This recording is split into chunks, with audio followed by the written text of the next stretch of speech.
say the game is getting old. Monday morning and your coffee's cold. Life is not what you want it to be.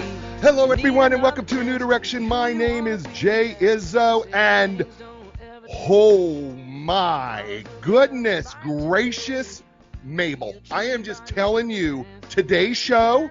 All right, first of all, get your notebooks. Get your notebooks. Dr. Bamford is in the house, okay? He's a professor, but the book, The Strategy Mindset 2.0, wow. Okay, he says, okay, this is a secondary title. It says, a practical guide to the design and the implementation of strategy. It doesn't do it justice. This thing is the playbook for strategy and tactics and competitive advantage and mission statements and visions. Okay, look, I don't care who you are. You need to read this book. Here's why. If you are a manager, you need to read The Strategy Mindset 2.0. If you're a CEO, you need to read The Strategy Mindset 2.0. I don't care what the C is in front of the next two letters. You need to read The Strategy Mindset 2.0. By the way, if you were a nonprofit or profit organization, you need to read The Strategy Mindset 2.0 by Dr. Chuck Bamford.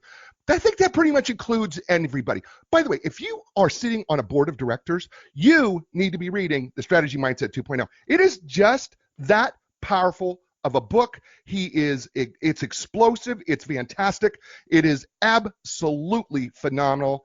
He's going to be great. He is just absolutely going to be great. I found this book to be so full and packed of information.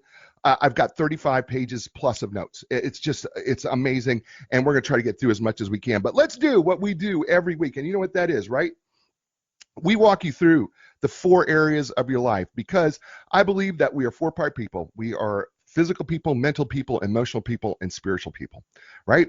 And so let's just evaluate ourselves in those 4 dimensions, right? Scale of 1 to 10. 1 is miserable, 10 is outstanding, right? Physically, everybody out there who is watching, by the way, on Facebook Live or listening on Castbox FM, thank you very much. Where are you at physically, right? So 1 is miserable, 10 is outstanding. Physically, how are you doing? And I want you to evaluate yourself on, like, not just how you feel physically, but how's your diet? How's your sleep? How's your exercise regimen, right? If you could evaluate yourself on those type of things, how are you doing physically? 5 is average. So I'll let you have a second. Okay, good. Got a number? Right, okay, because you know what? If you're not doing well physically, guess what? Then it's really hard to do the rest. I'm just going to be really honest with you. Okay, so that's why we start the physical area. All right, so you got your physical number. Second number is the mental number. Scale of 1 to 10. 1 is miserable, 10 is outstanding. How are you doing mentally? And what I mean by that is we have 2 halves of the brain. We have a right side of the brain, which is our creative side, and then we have the left side of our brain, which is more of the logical side. What are you doing, and how are you doing feeding both halves of your brain? That is gaining knowledge, gaining wisdom, gaining understanding. How are you doing feeding those halves of your brain so that you're really growing, right? By the way, did I happen to mention that the Strategy Mindset 2.0 would be a great way to grow both halves of your brain? I'm just throwing that in there. But books are a great way to do that. But there are so many ways for you to be able to grow your brain. You could take up an instrument. You can learn a foreign language. You can listen to this show. But you really need to be more active than just listening. You need to be part of really engaged in something. Writing is another way of being able to improve yourself mentally. So how are you doing? Scale of 1 to 10. And then think about, what do you need to do to improve that? By the way, right, in both of those areas, right? What can you do right now to improve that? So you got 2 numbers, physical number, mental number, and then we move on to the third number, which is the emotional number. And what I mean by that is really based on 2 dimensions. You'll hear the psychological professionals like myself talk about emotional quotients or emotional intelligence. I'm going to make it really, really simple. It really comes down to 2 things for me. 1 is how well are you able to control your emotions under stress? That's the first one.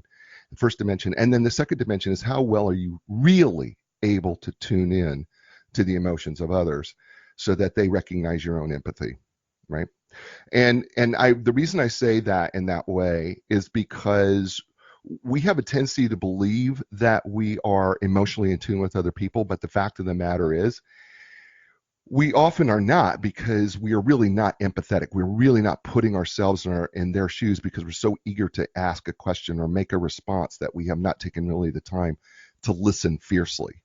And that's part of all of that emotional piece. And then, of course, that first dimension of, being able to control your emotions under stressful situation, that's all intention, right? So how are you doing on that scale, 1 to 10? All right. And then finally, the fourth dimension, and that's the spiritual dimension. And, the spiritual dimension is really, I define it this way.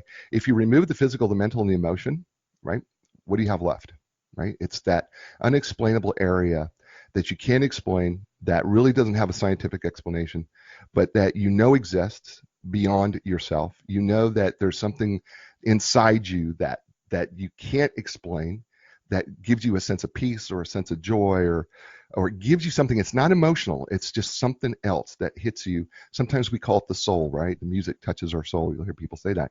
And there's a variety of ways that people come to their own center or their own peace, and that sometimes can be, God, or it can be, nature, or it can be meditation, or it could be a variety of things, right?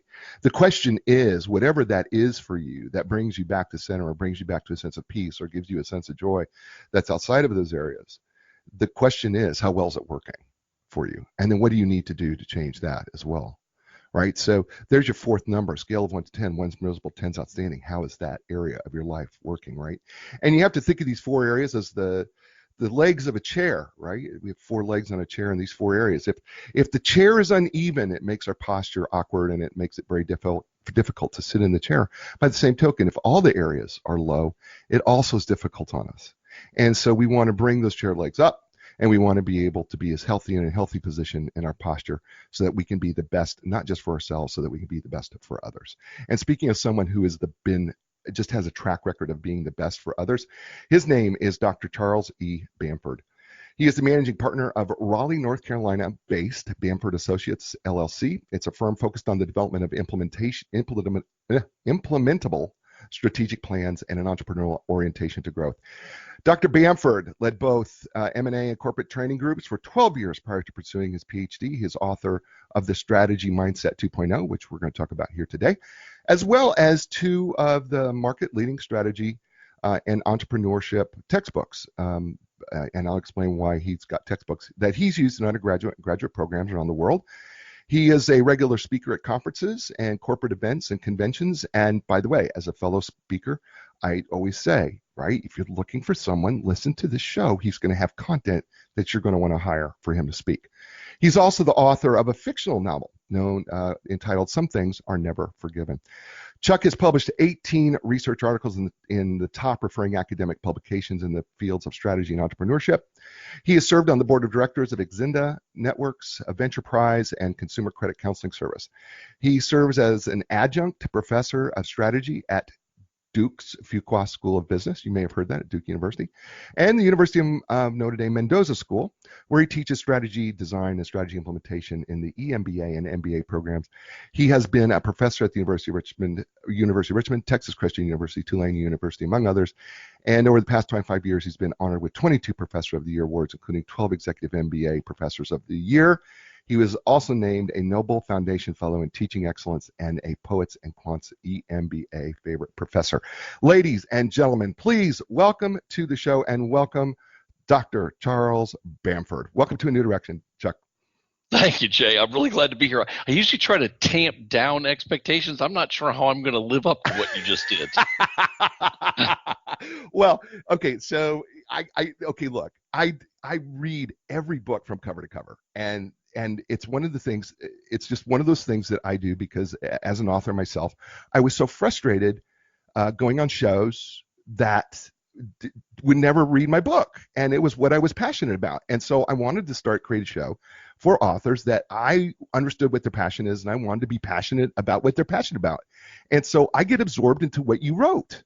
And so when I do this, it really comes from a place of, I am very passionate about what you wrote because I get it and I want it to be great. And so I'm excited about your book. I really, really am, because it's helped me. I've run this show through your analysis of this book. So I actually tested the show to see if it would work for as much as I could. And it works. This whole idea, the whole strategy thing works. And so right from the beginning in the introduction, I'm going to take this quote, because this is the quote that's going to set the stage. So everybody listen right now. Please, and this is a quote from Chuck, please, if you get nothing else from this book, or if you read this opening and decide not to read any further, do one thing for your organization.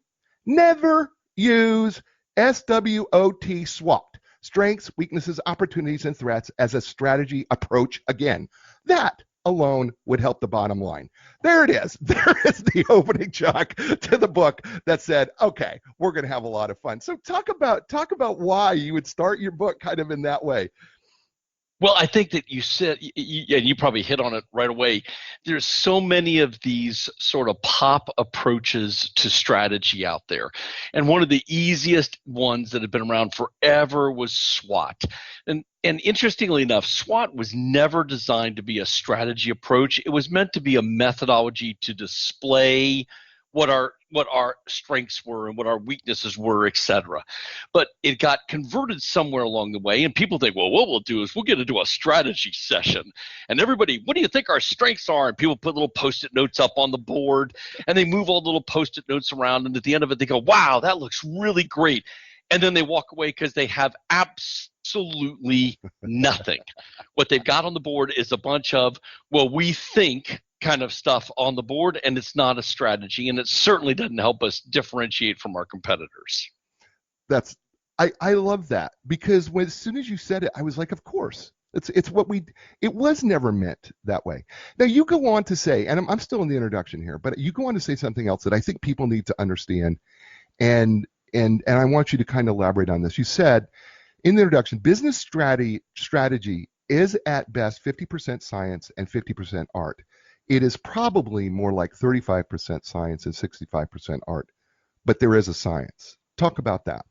Yeah, there really is. And I think that strategy is one of those things. If you talk to most people who have risen up in an organization, they came up from the finance side or the accounting side or the marketing side or the whatever side, but they're just all of a sudden assumes that they're supposed to know how to do the strategy for the organization without any real background or training. So they go with what their gut tells them to do. Well, the reality is that after 50 plus years of looking at business strategy in the field with thousands of researchers examining all this stuff, we know a lot. Now, at the end of the day, you're right. It's more like 35% science and 65% art. But there really is a process. So I always come back and say, people say, well, what is strategy? And I say, well, strategy is a process. But at its most fundamental level, strategy is pretty easy to understand. Every organization is based on or made up of two things. One are those table stakes things that we simply expect when we deal with a company who is a bank or a dry cleaner or a restaurant. There's things that we simply expect. And all of those have to be kind of at a median level of expectation. Don't have to be remarkable, but we can't be terrible at it. And then the other half of strategy is coming up with 2, 3 things that would truly separate yourself in the eyes of customers, such that customers would go past the competitors and come to you because you have those things. Those 2 halves constitute our strategy. And there's a process, and we'll probably get into this, Jay. Yeah. There's a process for figuring out what those things are. There's processes for coming up with what we do with them and how we do metrics. But at the end of the day, it's still a lot of art. Even if you go through all the processes, you can be wrong. Love it. I love that. I really do. His name is Dr. Chuck Bamford. The book is entitled The Strategy Mindset 2.0.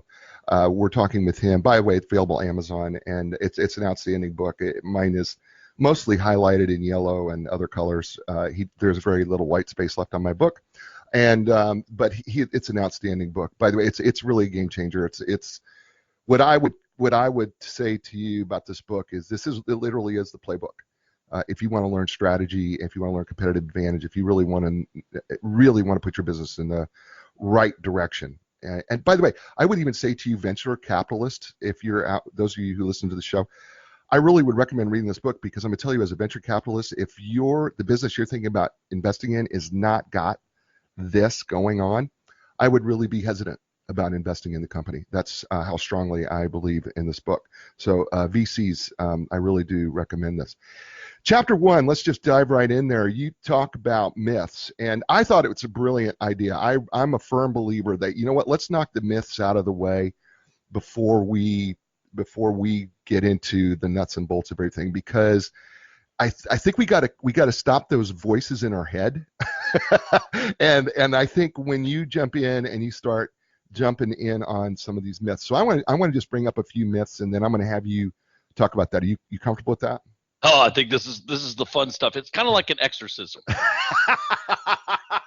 I've never had anybody say that on this show. It's an exorcism. Okay, so we're about to do a little exorcism. Let's just do the first myth. Chuck, I'm going to just tell you, from my point of view, my people are my competitive advantage. Why is that a myth, Chuck?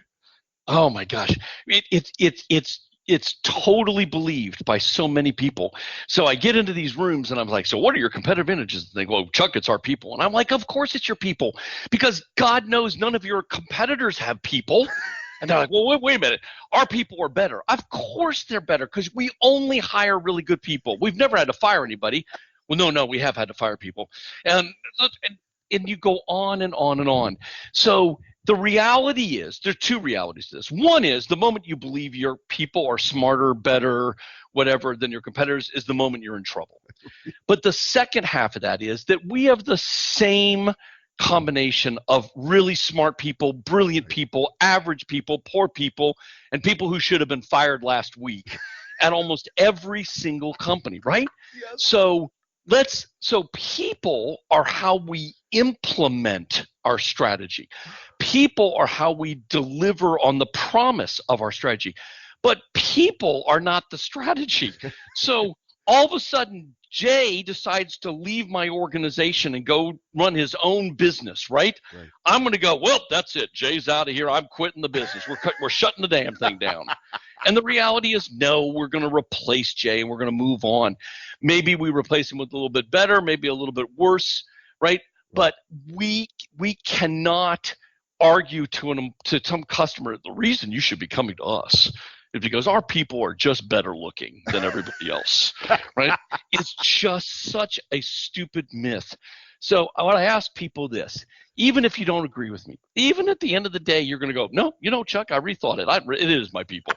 Then hold on to it for just a minute so that we have a chance to actually do something that will resemble real strategy. Sorry for going on about this. One of my favorite myths. I loved it. I was just having this conversation with somebody after I read your book, and I stole all your stuff, and I said, I was like, it's like going and asking your competitor. Well, you know what? Got to be honest. Our people suck because Jay's people are so much better. Because he took all the good people. We really wish we had good people, but Jay's got them all. I loved that. That was so good, so brilliant on your part. All right, so let's jump down a few myths. So, Chuck, we don't look at what our competitors are doing because we only focus on what we do, because that's really what's important. Well, yeah, I mean, and how easy to all of a sudden go, you know what? I think what we should do is such and such. And then we put it out for sale, and gosh, no one's buying it. Why the heck is that? Well, because 4 other companies are already doing it. The customer, I tell people strategy. I'm not a marketing person. I'm a strategy guy. But everything comes from the perspective of the customer. Right. So the customer sees all the competitors out there. The customer sees all the substitutes that are out there. The customer is constantly evaluating you relative to everybody else. So you better darn well know what's going on out there and how the customer is viewing it, because otherwise you are going to spin your wheels and waste your time on an awful lot of things that you might all of a sudden produce that had already been done 2 years earlier. Yeah, this competitor thing that we want to just focus on ourselves and we don't want to look at our competitors, that's really dangerous. Oh, it is. I call it the Elon Musk problem. Go ahead, continue. I think poor Elon's smart as they come. Right. But I think poor Elon thinks that he just can operate. They're just going to run over there by themselves and not have to think too much about all the other things and all the other people and all the other stuff that's going on, and somehow it'll all be okay. And it might be for a short period of time, but the reality is that competitors catch up. Competitors figure things out, and customers are constantly evaluating us. And by the way, I'm just playing it, just making a joke about it with Elon. No. That's fine. He listens to the show. It's okay. He loves the show. He'll love the show. I'm sure you'll get a letter from him. Yeah. Just like he likes General Motors. Yeah. Yeah, we're somewhere in there with him. I'm somewhere he enjoys the show. We're with a great author. He's fun, isn't it? I mean, guy writes a strategy book, but he's also fun. You know what? That's why he is who he is. His name is Dr. Chuck Bamford. It's called the Strategy Mindset 2.0. Available bookstores everywhere, plus on Amazon. Pick up your copy right away because you're going to want to read this book. It's going to help you. And speaking of somebody who has a great strategy mindset, you know what? That comes right down to our sponsors. And you know, our newest sponsor is Epic Physical Therapy. And whether you're recovering from an injury or surgery, or maybe you're just suffering every day aches and pains, or maybe you're just having some problems performing activities at work or just daily living, or maybe you're a high-level athlete, because even the professional athletes go to Epic Physical Therapy, or maybe it's just you just want to feel different, you want to move different, you want to get better nutrition. Well, I'm going to tell you something. I've been there. The elite team at Epic PT will provide you, I promise you, with a customized treatment plan tailored to your individual needs. They did that for me when I had an injury in the weight room, and over the course of time, and they are absolutely fantastic.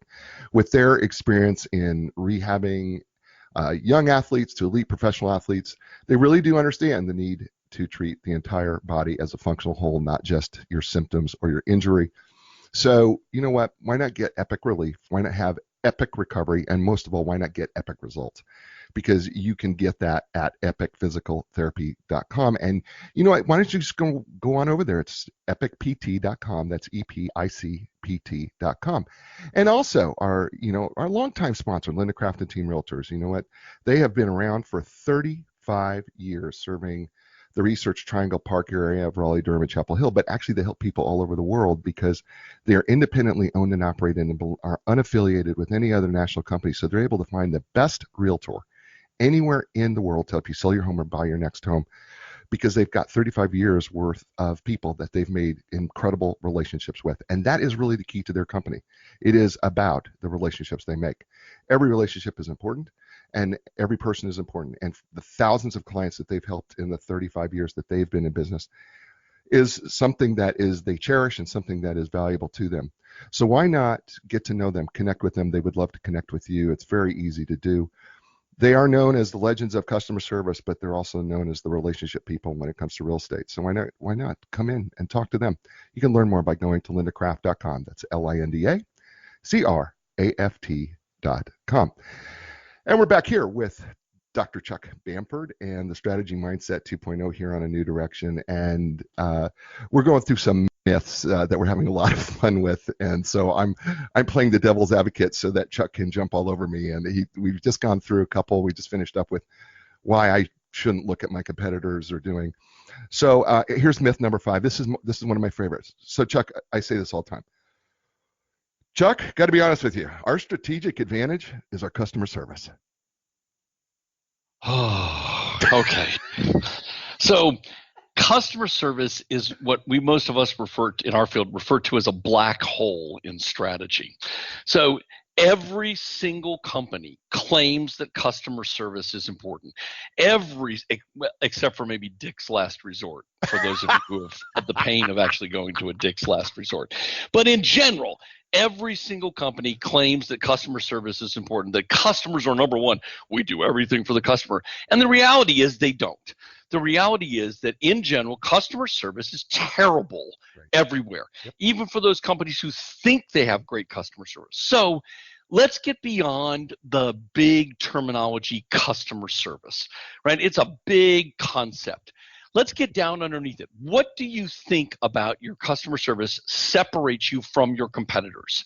Right. So they come back and they say things like, whoa, we solve all customer complaints, within 1 hour, or we, respond to all calls, within 15 seconds with a live, whatever it is. Now I've got something Now I can go evaluate that relative to my competitors. And instead of telling my employees, look, it's all about customer service, which they will all interpret as different approaches. Right. Instead, I say, look, the way we do customer service is this, or the thing that separates us is this, and let's hammer that down. So we've got to get past these overall generic terms that don't mean anything. So you say to customers, well, you should come to us because we have the best customer service. And what they hear is Charlie Brown's teacher in the background, right? Yeah, like, wow, yeah, because everyone says the same thing. And I'm trying to get past all those kinds of things so that we can dig down deep in a company. That's fantastic. That is I knew you were going to have fun with it. Okay, but I know you're going to have fun with this one too because of the way you wrote it, and so I'm going to do it. So Chuck, we've come up with a new strategy. We have decided that we're going to become the low-cost leader. So, and by the way, we're just going to talk about revenue here. So we are the low-cost leaders. Go ahead. Yeah, of course, because everybody. Let's see. So the reality is that there's going to be one low-cost leader. One. There can't be two. There's only one low-cost leader. In order to be the low-cost leader, they have to do every single thing throughout every aspect of the business to drive costs down so that they can either charge the same and have a better basis point run or charge lower than what their competitors are doing, right? So what I tell people is if that is your so-called strategy, please leave the field of strategy. You need to be over there in Six Sigma world, and you need to be Kaizenning the world to death and go at it. Because if you can achieve it, if you are truly the low-cost leader, you get an advantage for a very short period of time until somebody else takes it away from you. And look at the examples we have, right? Walmart comes in and takes away the grocery business because they're a low-cost leader. But oh no, Aldi comes in behind them and is much lower cost than they are and can charge like, oh no, Lidl comes in and they're lower than all, and it just keeps going that particular way. Right. God, that is beautiful. God, that is so beautiful, man. That is so good. All right. So I always tell them it's not strategy. It's just an approach. Go for it. But 99% of companies are going to be a differentiation approach, right? Right. Yeah. No. And the point that I hope everybody heard in my midst of my laughter, because I'm crying here in the booth, is that there can only be one low-cost leader. I mean, that's it. You can. So how can it be a real strategy unless you continue to cut so that you can continue to be? It just makes no sense. Okay. And boy, Jay, can just picture, if you have not actually seen these companies, what life is like at one of these companies. Oh yeah. Yeah. Okay. Good. Oh no. Oh no. I've got it. The picture is really clear, and it doesn't smell real good either. By the way, just and it includes duct tape everywhere. All right, next myth we're going to hit is, Chuck, our brand is our strategy. We call it brand strategy. Oh, yeah. And go on the internet and type in brand strategy and see how many consulting companies that are out there for this one. Oh, my goodness. Every company has a brand. So every single company has a brand. Since every company has a brand is not a strategy. So I'm actually a huge believer in brands. I love brands. But brand only has value for what the competitive advantages are that raise it or lower it over a period of time. Right. So brand has no value. Think back to when we were teenagers, or for me, unfortunately, when I was in my 20s. So there was a brand in the 1980s where it was the coolest tech company, Jay. You had to have everything they had. I had a Sony Walkman. Oh, yeah. And I had a Sony Trinitron TV. Yep. Sony was the epitome. Yep. And then there was this sort of joke computer company out there. They couldn't sell their computers, so they gave them away to middle schools, called Apple. Yeah. Right? Today we have Apple. It's called Apple instead of Apple Computer, and Sony. And yet Apple has risen, their brand has risen tremendously, and Sony's brand has dropped.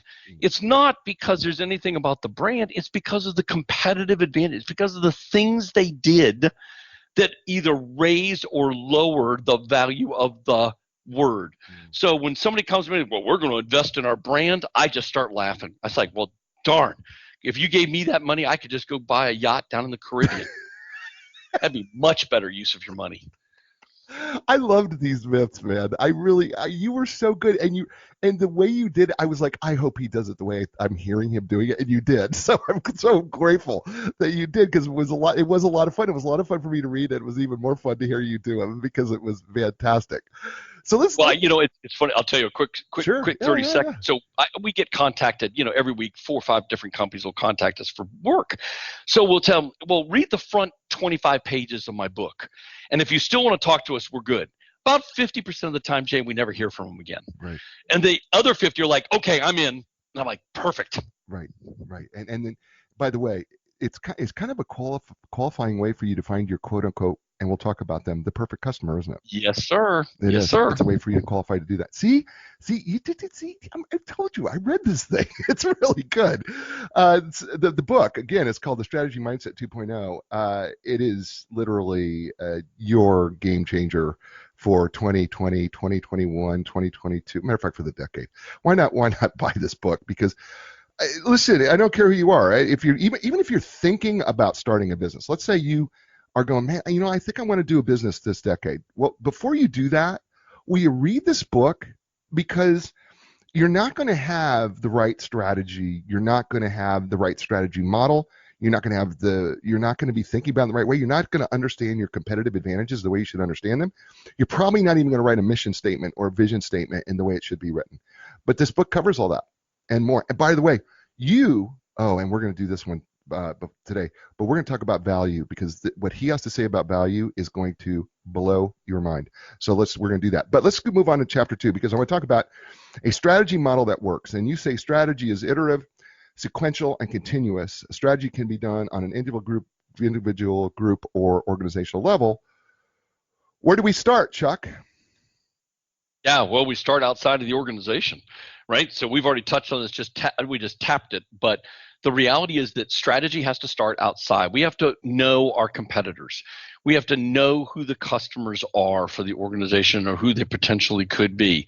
We have to have a good understanding of why competitors are winning in the market. What are they doing? How are they winning business in the market? Then we can turn inside the organization and look at those 2 aspects we talked about real briefly before, which is, what are the just table stakes expectations where we're kind of below median and we need to get back up to everybody else? And then what are those things that really separate us from our competitors? Once we've got these things, and there's a methodology for doing that and a process for figuring out what the real competitive advantages are, which I'm sure we'll tap into. Yeah. But then it gets into implementation. So I always tell folks that formulation is kind of fun, right? There's a nice process to it. It works really well. Formulation is kind of fun. Implementation is messy. Implementation is hard. And so the book is kind of broken up that way, right? The front half of the book is really about formulation, and the back half is all about implementation. Right. Yeah. So this idea that we've touched on here of looking outside your company, starting outside yourself first, I don't think we grasp that whole piece very, very well, because I think we're going to look at our people. We're going to look at what are we doing. We're going to look at what we're not doing instead of, right? I mean, I think that's a default mechanism that we fall into a bad habit. Do you find that to be true in your consulting experience? Oh yeah, absolutely. And it's really interesting. What's fascinating is how little knowledge many companies have, executives have, about what their competitors are really doing. They've got it in their head that the competitors are this, and then they've just written them off in some kind of a cliche. They've got it in their heads the competitors can't match them on such and such, or what. They go through this list of things, and I'm like, have you all ever, I don't know, visited the competitor? Have you all ever, I don't know, bought something from them? Well, Chuck, we're not going to buy anything from them. That would help them. Oh, yeah. I mean, heaven forbid you actually know what they're doing. They don't do the analysis. Right. They don't develop the expertise. So one of the things we try to get done is get them level set on where it is, and then tell them every one of these executives, each one should become the resident expert on bang, X, Right. one of the competitors. And another one should be Y, one of the other competitors. Right. So that when we're in a room talking about doing something different, changing, because strategy is always changing, right? We should have the expertise in the room about what our competitors are really doing. Mm. I really just think it makes so much sense. I just am just frustrated that we don't think that way first. We get so selfish in looking at what we need to do, right? I mean, it's because it's not that you don't want us to look in that side, that when you read the book, right? Because clearly you say once the external is viewed, then we need to focus on the internal, and we have to do that. But man, it just seems so difficult for us to move outside of ourselves to do that. One of the things that you talk about in terms of looking outside of yourself, it's the number 4 piece that you have, is map the touch points with the customer. I thought this was a really interesting point. Can you talk about mapping the touch points with the customer and why that's so important? Yeah, because so when you think about pick a larger organization or even a moderate-sized organization, who has the most customer contact often turns out to be our newest employees or our lowest paid employees, customer service areas or technician groups, etc. But every single time we have a contact with a customer, be it in person, be it via social media, be it via advertising, via any kind of contact, what we want to do is deliver a consistent message to the customer about why they should be working with us, why they should be buying from us, why they should continue to want to be a part of us. And what I find is that an awful lot of organizations don't actually manage that process, and because of it, we get all these weird, disparate messages that are being sent to customers. So the moment that starts to happen, Jay, what the customer starts to view us as is, oh, just one of them. They don't have a reason to come back to us or to continue.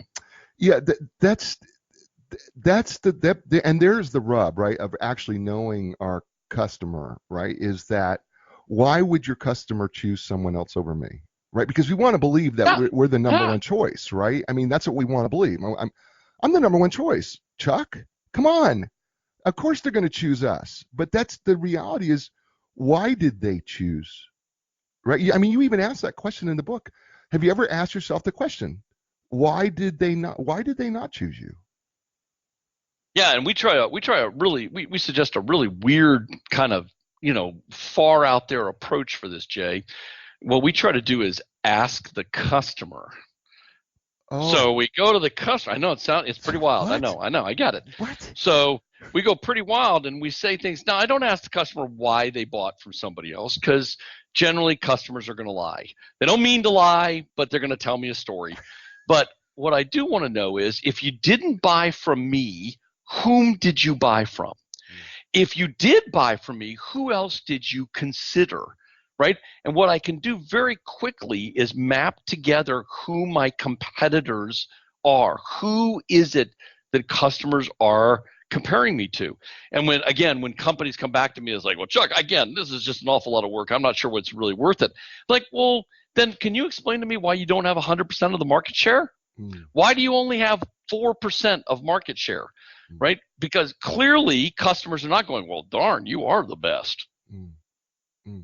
Ask your customer. God, that's not. I know it's radical. I apologize for throwing that out on your show. Chuck, yeah, easy, because people are now going, I don't know, I can't take it that we would actually ask our customers questions, people who didn't buy from us questions. That's crazy. Once we've done all this external viewing, we're looking at the internal viewing, and I want you to define for me. You have a couple things here. There's elements in the organization that are standard, and then there's elements of the organization that are potentially exceptional. Can you give us some clarity on those two that we need to be taking a look at?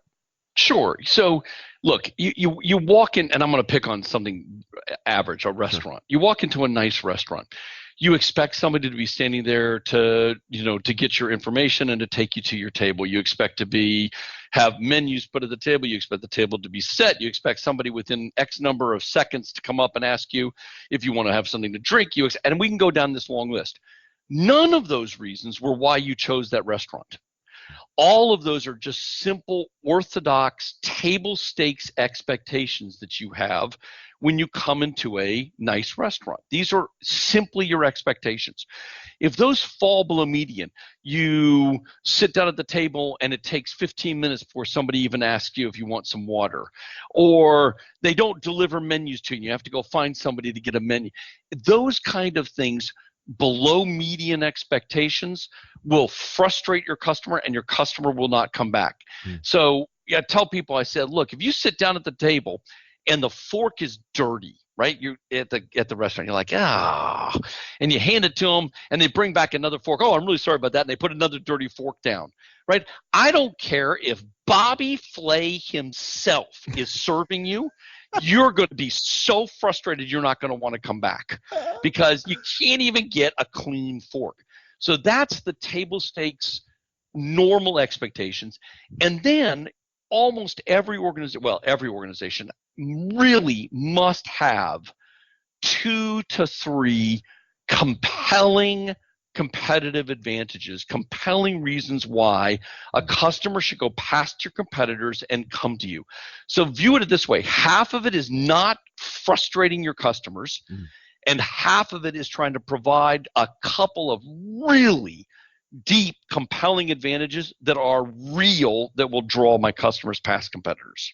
Oh, what a perfect place for a break. Hey, you know what? We have a brand new sponsor. By the way, they have a great competitive advantage.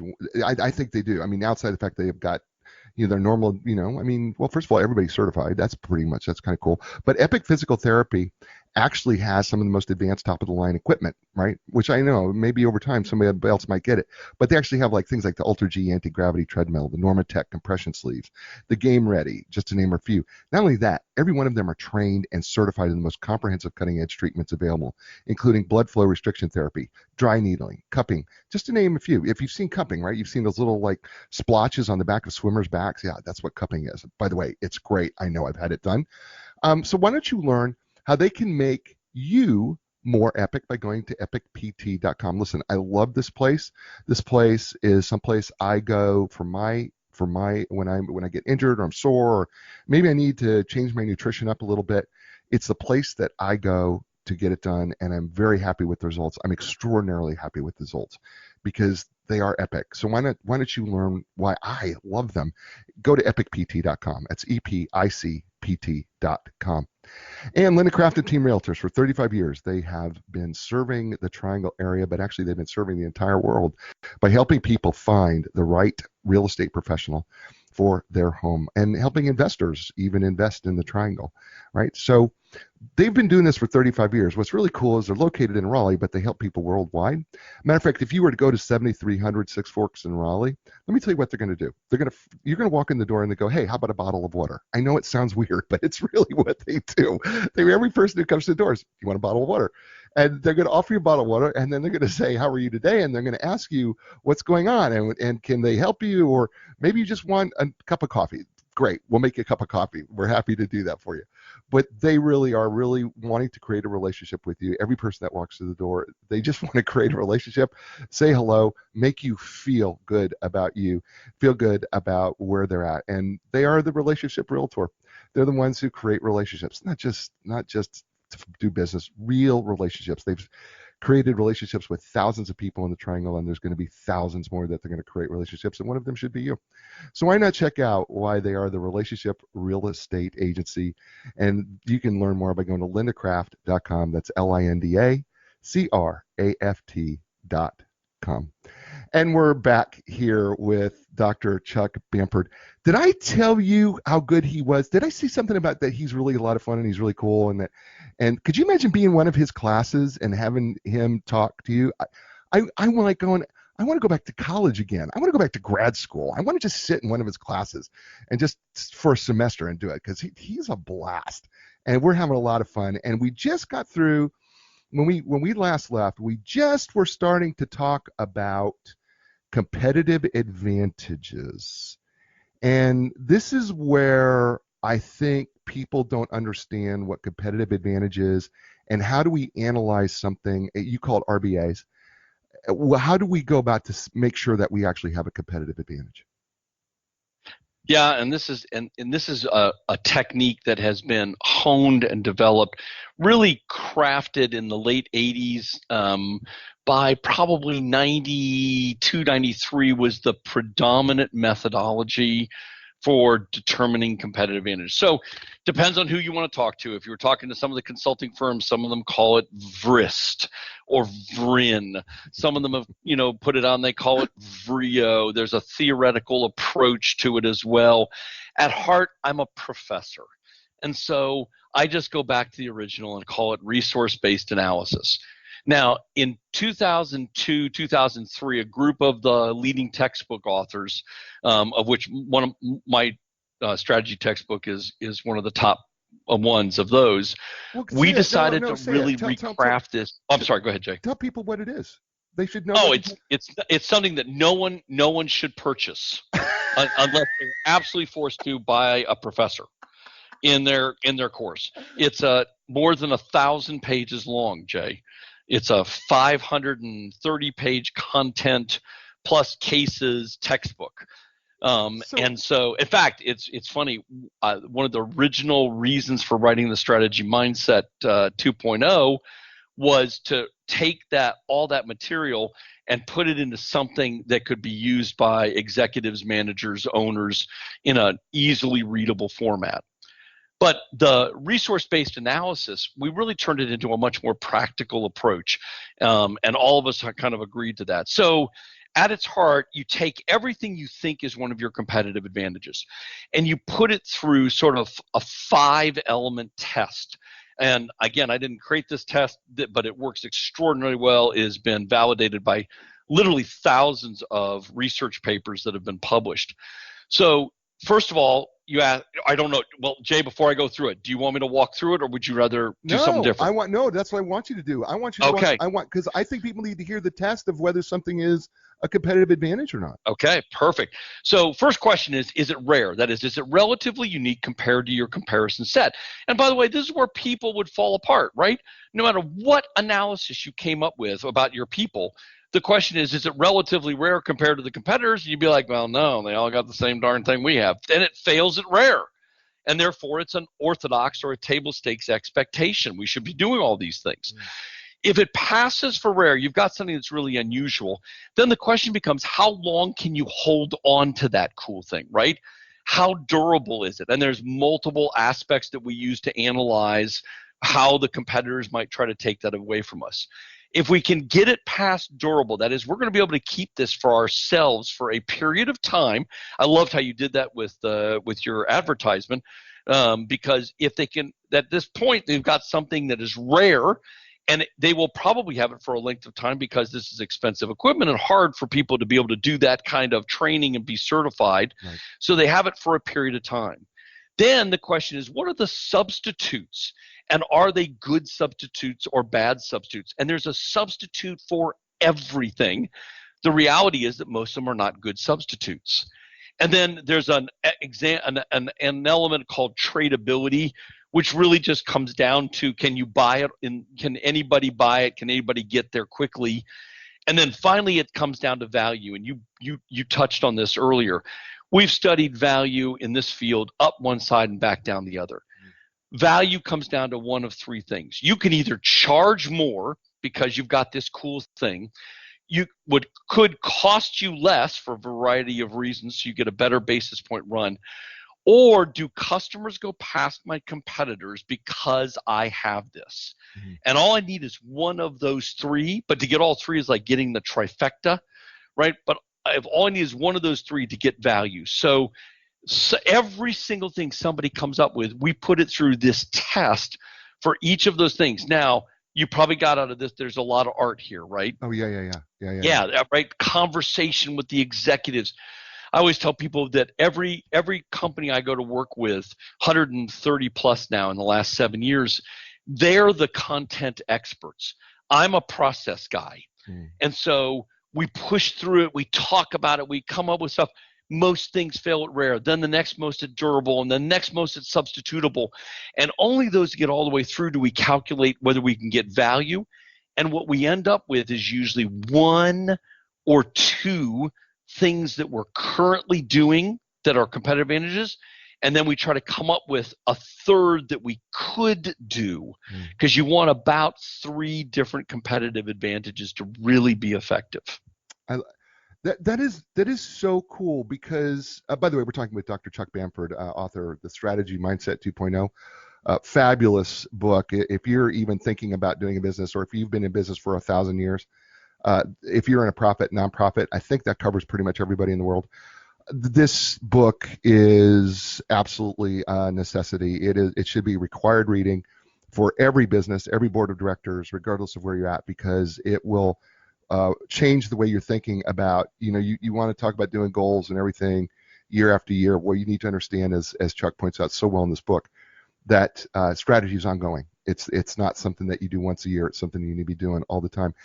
What I found, and it's really true, by the way, I love the way you say that. One of the things I found when we started doing this resource-based analysis that you have rare, durable, and such and so forth, relatively non-substitutable, relatively non-tradable. The fact of the matter is, if you've got those 4 things, all of a sudden we become valuable, right? All of a sudden. I agree. Yeah, I think you can find value almost all the time if you can get it through those first 4. They did a study way back and said that about 90% of the time something can pass through those first 4, the organization can find real significant value propositions.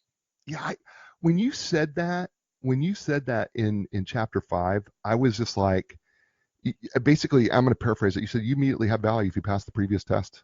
I'm like, wow, because everybody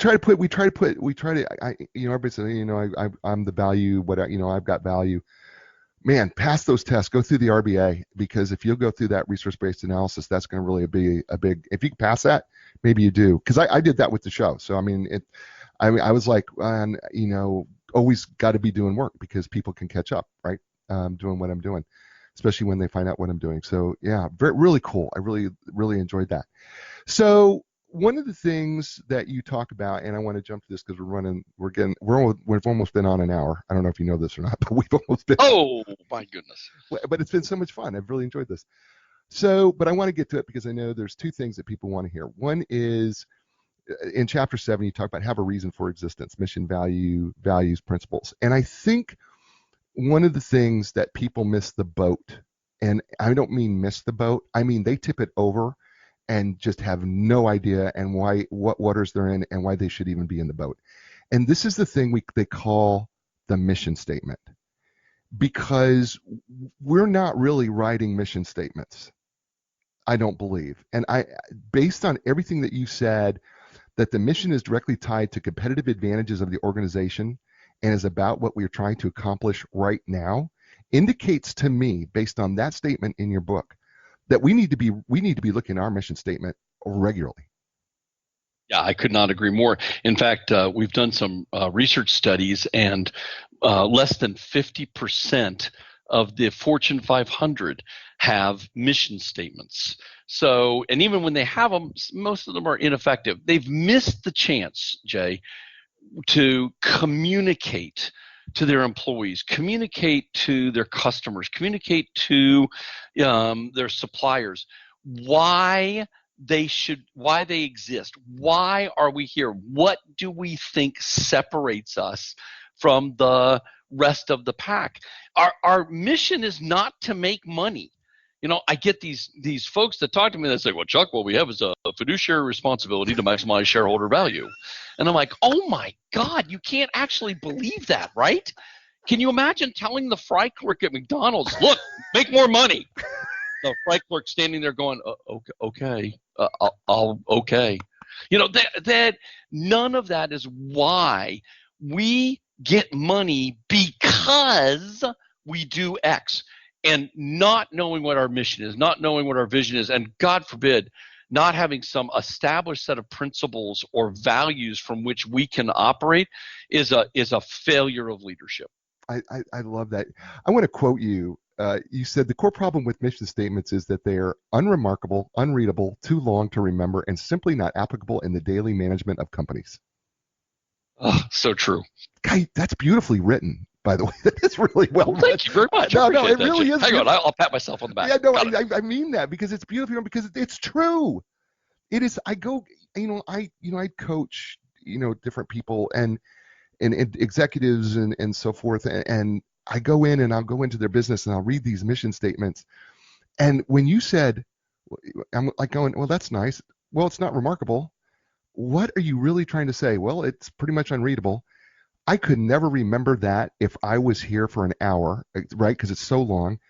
And I don't really understand how this is even applicable to the daily management of this company.